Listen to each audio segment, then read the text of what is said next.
Now that earnings has given us a pullback in Google, we're going to take a look at the buy side again.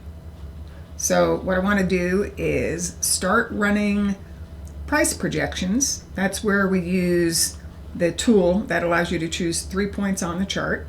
And what we're going to do is we're going to take some of these prior declines and then project them from the recent high to look for possible support.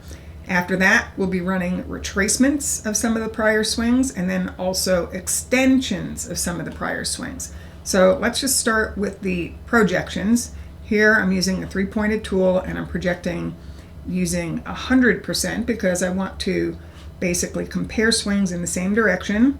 So we're taking the high to the low and then projecting from the new high. Okay, so that gives us possible support 186.04. Okay, but let's move on and do the rest of these. So we have another one here, high to low, projected from this high. Okay, and then there's also a swing inside the swing that I'm going to use and see where that comes in. So high to low from this high. Well, we're actually right on top of that one. Let's see if there's any others here. Let's try this high to low, project from the high. Okay, we're on top of that. High to low, project from the high. Okay, another symmetry projection. This one we may have gone through, but let's check it. Nope, pretty much the same area. These swings here are going to be, it looks like we've gone through those. So for example, I'll show you this high to this low. Yeah, and I was correct by eyeballing it. We went through that support, so we don't need that. So our symmetry projections are in on the chart.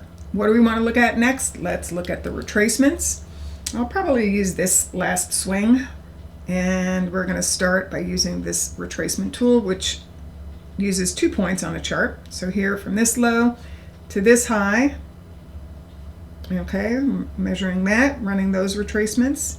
A higher low to the highest high. Okay, this one we went through, so I'm going to erase it.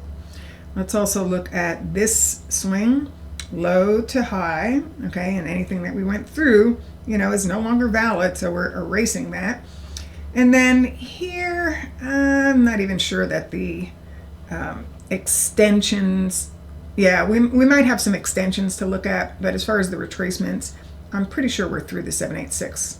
Yeah, we're through the 786 there. But what we're doing, though, is also at the same time, the extensions are being run. Okay, so let's run the rest of those. We use the same tool that we use for the retracements for the extensions because it's still coming from 2 points, and most of your programs are going to do that. So let's also run this low to this high, look for extensions below. Okay, we have a few. And how about this low to this high? Okay, so there's another area. Now I'm going to get rid of all of these levels way below the market, okay, because I think it's just making the chart a bit messy, and I want to look at what's relatively close that we might want to look at in the next few sessions. And we have, I'm going to say we have 3 areas that really stand out that are relatively close. So let's just look at these. And I'd say the first area of support is coming in with 2 symmetry projections at 187.74 to 188.27. Actually, it's 3 symmetry projections. So this is a setup decision. Okay. The next area comes in at 185.38 to 186.23. It includes, a 50% retracement, a couple of symmetry projections, and a 1272 extension. So there's, more than 3 levels, and there's symmetry. Symmetry by itself is a setup. And then there's one more area with a 50% retracement, a 382 retracement, and a symmetry projection, and that comes in at 183.40 to 184.19 area. So those are the areas that we're going to be watching in the next few days to see if it hits, well, actually it's hit the first zone, but to see if, we get a hold above one of these areas, and then if it holds, does it trigger an entry? Because what's the potential? Well, let's say, for example, the first zone ends up holding and it triggers on a 30-minute chart for you. Well, let's see.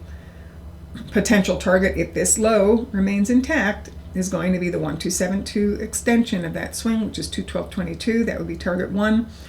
and 218.80 would be target number 2. Now obviously if we make a new low into these other areas, we would have to recalculate the target from the new low, but this is basically how I set it up with a blank chart.